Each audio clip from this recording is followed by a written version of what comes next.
Clément Mierassa appelle au rassemblement de la vraie opposition congolaise pour répondre aux attentes des populations longtemps plongées dans la souffrance. Je réitère mon appel pour le rassemblement de la vraie opposition. Je dis bien la vraie opposition. Celle qui ne soutient pas l'action du gouvernement. Et de ce fait, n'a pas, par conséquent, de deal avec le pouvoir. Nous souffrons trop et avons perdu. Et le crédit et la confiance du peuple, qui considère souvent que nous sommes opposants le jour et collaborateurs la nuit.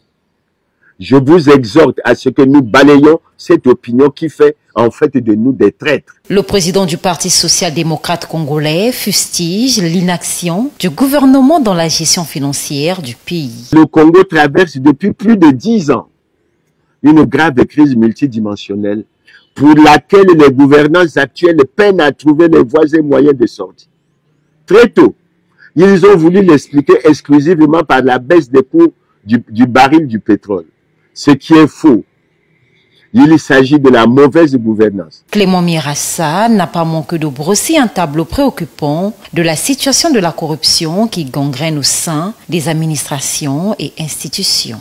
On ne peut pas rechercher le développement et tolérer la corruption.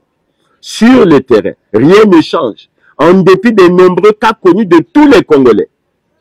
Les gouvernants ont plutôt choisi de protéger les responsables des scandaleux crimes économiques et financiers et de plonger les Congolais dans la misère et dans la souffrance. Devant la presse, ce 5 avril 2025, Clément Mierassa dénonce l'instrumentalisation des Congolais par le Parti congolais du travail à travers des campagnes déguisées. En utilisant des subterfuges du type le timonier, le patriarche et autres, le pouvoir s'est déjà lancé en campagne pour l'élection de 2026.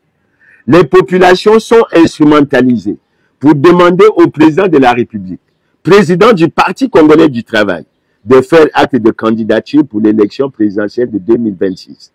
Ils veulent ignorer que le Parti congolais du travail n'est pas en conformité avec la loi et que le président de la République est en situation délicate et manifeste d'incompatibilité constitutionnelle.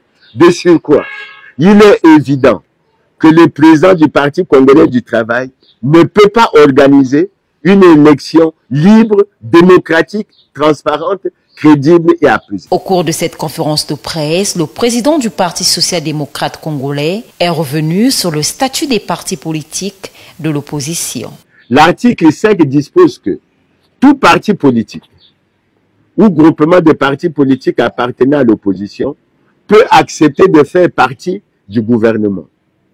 La présence d'un opposant au gouvernement l'astreint à la solidarité gouvernementale. En clair, un parti politique faisant partie du gouvernement ne peut pas être à l'opposition.